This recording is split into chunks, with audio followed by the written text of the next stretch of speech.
And welcome everyone to Grammar Plus.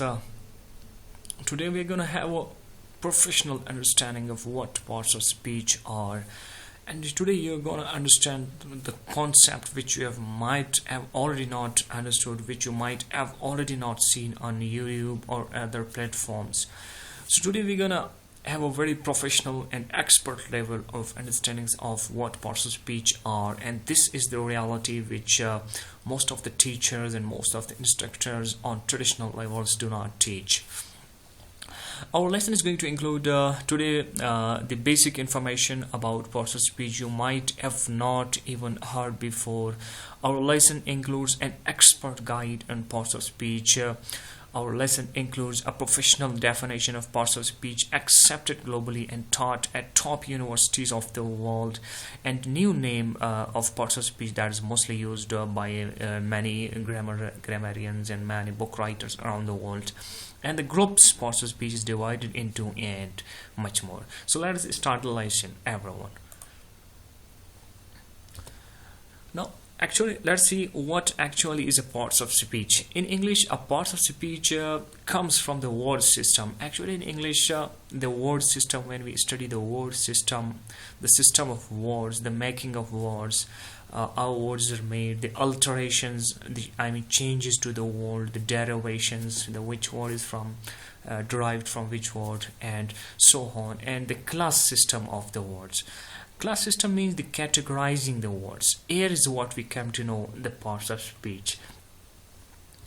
Now, the professional name used for parts of speech nowadays. There is a lot of books you might have come and you do not see parts of speech. Actually, you see other names used in those books for parts of speech. Most of the writers nowadays use a new and a more professional oriented name for parts of speech in their books, rather than using the traditional term, the parts of speech.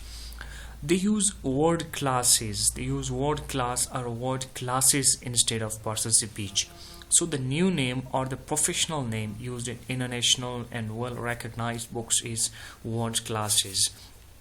You might not be seeing the word parts of speech anymore in the new books published nowadays. The same is taught in the top universities of the world by their professors and instructors around the world. So now let us see how can we define parts of speech. Rather, our definition which we have been doing is correct or wrong. Many people do their own definition for parts of speech, or many instructors teach different sorts of different definitions. We still need a professional and a globally accepted definition other than studying the traditional ones made and molded however by us. Now, molded however by us means every one of us gives his own definition of parts of speech. Everyone molds the definition according to his understanding, which is globally not accepted and is not a good practice. So keep in mind, defining things in a complicated sense doesn't make one a professional. Defining things using ultra odd vocabulary and jargons is not a professional definitions, or making the things complicated and mix up and representing them before the students is not a professional. People might impress you by such complicated and jargon-based definitions, but don't be misguided. So let us now see which is the globally accepted definition for parts of speech. A professional definition is that it is simple but aphoristic. Aphoristic means full of meaning and covering the theme of something. Now, professional people do not go complicatedly. Professional people do not use jargons, do not use mix-up of language, style, and so on. A professional definition does not at all use difficult vocabulary and jargons in it. Let us now define parts of speech or word classes, which is the new name for parts of speech used nowadays in books, in a professional way. The professional definition which we recommend is a parts of speech or a word class. A parts of speech or a word class is a term. It's simply a term. It is nothing. We have to go simple. As I said, we have to go simple. It's what? It is a term. It's nothing. It is used in English grammar. Where it is used? It is used in English grammar for the 9 main categories of words. This is the definition of parts of speech. Parts of speech or word classes is a term. It is used in English grammar for the 9 main categories of words. These words are classified or divided into 9 groups or 9 classes due to their functions in grammar. Now, what are those 9 classes which you count like noun, pronoun, verb, adverb, adjective, preposition, interjection, article, and so on. These are the 9 main categories. For these, a term stands for, that is called word classes or parts of speech. We use parts of speech for these 9 main terms. Now let us see the importance of parts of speech in English. What is the importance of parts of speech in English? Parts of speech or word classes are the building blocks of grammar. Everything else in the grammars depend upon them. Now if you're a speaker of English, now if you're a businessman, if you're any other personality, if you belong to any other field of life, everywhere you're gonna use English. But your English, if your parts of speech and if your parts of speech is stronger, your English is stronger. The stronger your parts of speech, or the stronger is your English. Now parts of speech, we can say, are the building blocks of grammar, the building blocks of your English. If your parts of speech are stronger enough, your everything in English will either be stronger. Now, the further division of word classes or further division of parts of speech. These 9 parts of speech are further divided into 2 classes or 2 groups.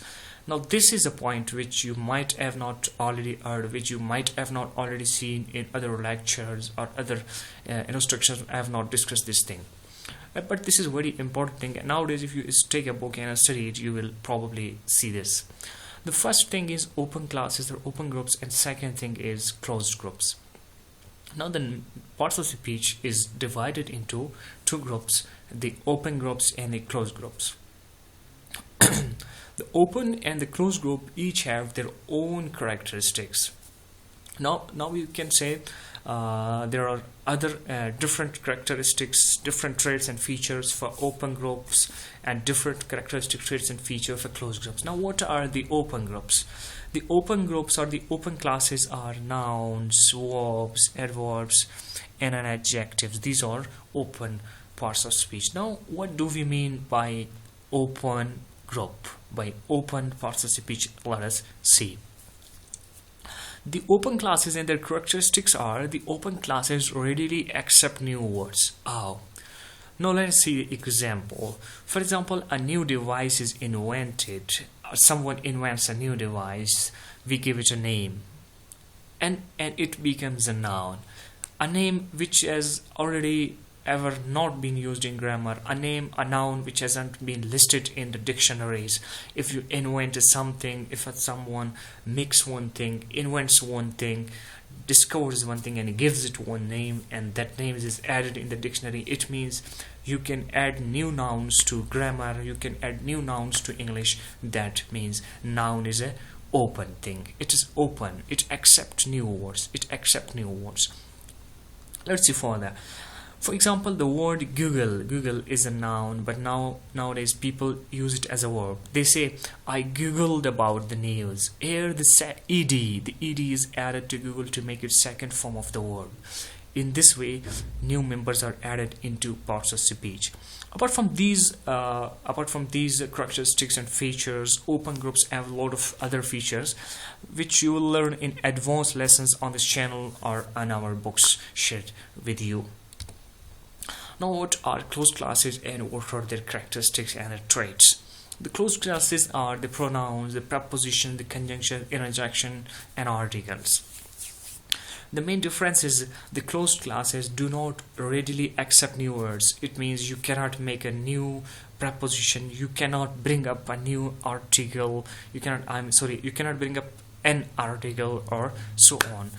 You cannot invent an article, and some of the advanced features of closed group which you will be learning in the further lessons on this channel. Thank you everyone for watching this video. Do not forget to subscribe to our channel, like and share with your friends. Thank you so much for watching.